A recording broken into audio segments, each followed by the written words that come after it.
मऊ जनपद के मधुबन तहसील क्षेत्र के मर्यादपुर के लखनौर ग्राम सभा के निवासी विद्यावती पत्नी स्वर्गीय ध्यान पासवान के बिटिया की शादी के लिए समाज सेवी कमालुद्दीन उस्मानी साहब जी के तरफ से आर्थिक सहयोग ये कोई पहली बार नहीं है। कमालुद्दीन उस्मानी साहब क्षेत्र के लिए काफ़ी तत्पर रहते हैं। जो तस्वीरों में देख रहे हैं, सपा के नेता विजेंद्र यादव उर्फ बागी जी द्वारा कमालुद्दीन साहब उस्मानी के निर्देश पर आर्थिक सहयोग का राशि उस गरीब परिवार के देते हुए। सबसे पहले तो हम आपका परिचय जानना चाहेंगे। मैं विपिन कुमार यादव ग्राम सभा लखनऊ का मूल निवासी हूँ। जी, आप लोगों ने इनकी आर्थिक मदद की, क्या इनका क्या वो है, किस वजह से आप लोगों ने इनकी आर्थिक मदद की? इनकी बिटिया की शादी है जी चूँकि बच्ची के पिताजी नहीं रहे बहुत लंबे समय से। जी जी आए अकेले उस बच्ची का माँ और 2 बच्चियों के अपने बलबूते पे और गांव के सहयोग से जिस तरीके से बहुत महान का काम इन्होंने किया और दोनों बच्चियों की शादी जितनी क्षमता थी उसके अनुसार इन्होंने किया अच्छे तरीके से गांव के सहयोग से। इस शादी में बहुत कठिनाइयां और इनको कई बार उसके पैसे के अभाव में और असहाय के अभाव में कमियां जो महसूस हुई है, जो इन्होंने आंख से आंसू गिराया, मुझको हृदय से बहुत दुख हुआ, कष्ट हुआ इनके तकलीफ पे। बताइए, इतना हमारा गांव बड़ा है और सारे लोग व्यवस्थित हैं, जो 1-1 रुपया का सहयोग करें तो इस गरीब का भला हो जाएगा। जो कि आज कुछ लोग सहयोग भी किए हैं, उन लोगों को मैं बहुत धन्यवाद मैं देना चाहता हूं, जो लोग सहयोग किए हैं इनको। और ऐसे लोगों को हर व्यक्ति को एक कदम आगे बढ़ा के सहयोग करना चाहिए।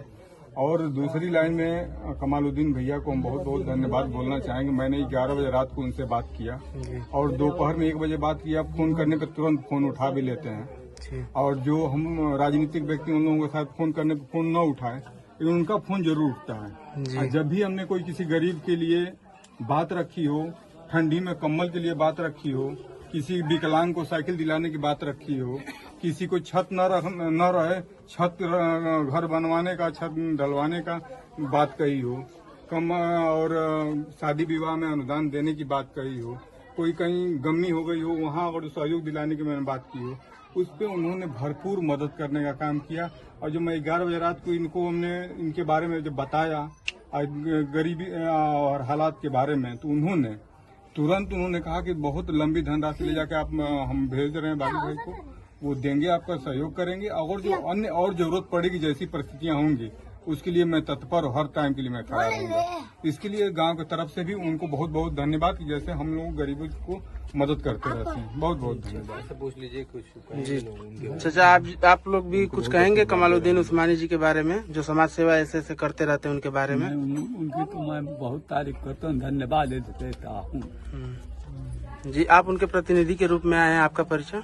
जी, मैं विजेंद्र यादव बागी समाज सेवी कमालुद्दीन उस्मानी साहब के प्रतिनिधि के रूप में जहां उनका आदेश होता है, निर्देश होता है, वहां जाकर और उनके दिशा निर्देश पे कार्य करने का काम करता है। जी, वो समाज सेवी साहब तो ऐसे कई अनगिनत कार्य किए होंगे समाज सेवा के लिए, क्या कुछ उसके बारे में बताएंगे, क्या क्या वो करते हैं समाज सेवा? जैसे कि आज ही का कार्यक्रम जो है, विपिन भैया ने बताया कि इनके पति लंबे समय से नहीं है और कई सारी बेटियों के शादी गाँव के सहयोग से किया गया और आज ये लास्ट बिटिया थी और जिसके शादी में कई सारी व्यवधान आ रही थी, तो इन्होंने समाज सेवी साहब से कहा और तुरंत मदद करने का काम किया गया।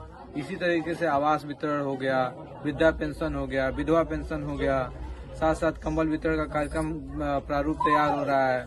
हम लोग 4 चरण में इस बार कंबल वितरण करने जा रहे हैं और बड़े पैमाने पर करने जा रहे हैं। बच्चे को छोटे गर्म कपड़े का जो कार्यक्रम होता है वो भी बहुत सुचारू रूप से चलता रहता है। तो जहां भी जिस प्रकार से समाज में किसी गरीब असहाय को किसी भी प्रकार का कष्ट होता है, तो समाज सेवी साहब उनके कदम से कदम मिला के चलने का काम करते हैं। जी, मतलब ऐसे वो हमेशा समाज सेवा में लगे रहते हैं। बिल्कुल निस्वार्थ भाव से। ये भी नहीं कि उनको कोई चुनाव लड़ना है या कोई वो है, किसी प्रकार का वो नहीं। मैं एक बात और भी कहना चाहूंगा कि इस ग्राम सभा सबसे बड़ी ग्राम सभा भी है और यहाँ पे बहुत बड़े लोग हैं और बहुत बड़े डींगे हाँकने वाले भी लोग हैं। मैं उनसे भी कहना चाहूंगा कि अगर यहाँ पे आके समाजसेवी साहब आगे कदम बढ़ाते हैं तो उन लोगों के डींगे हाँकने का कोई मतलब नहीं निकलता है। वो अपना डींगा अपने ही लोगों के बीच में हाँकते रहे। जी चाची, हम एक बार आपसे समाजसेवी साहब के आशीर्वाद के रूप में आप क्या कहना चाहते हैं? उनका आशीर्वाद स्वरूप कुछ बताइए। बहुत आशीर्वाद कैले बनी, हमार बहुत मौका रखले बनी। आपकी बिटिया के लिए तोहफा दिए हैं, उसके लिए आप उनको आशीर्वाद दीजिए, वो ऐसे ही कार्य करते रहे और आगे बढ़ते रहे। बहुत बढ़िया से रहो। ठीक है हमारे चाची हमारे में ठीक चाची, आप भी कुछ उनके आशीर्वाद में कुछ कहेंगे? आप कह दीजिए उनको, कुछ आशीर्वाद दीजिए, वो ऐसे ही आगे बढ़ते रहे। हाँ, आपको कंबल मिला है ना उनके तरफ से? हाँ, तो ठीक, उनको आशीर्वाद दीजिए कि वो ऐसे ही आगे बढ़ते रहे और समाज सेवा करते रहे। एक बार हम ये घर दिखा देना चाहते हैं, जैसे घर की स्थिति बहुत ही खराब है। ठीक, ठीक है।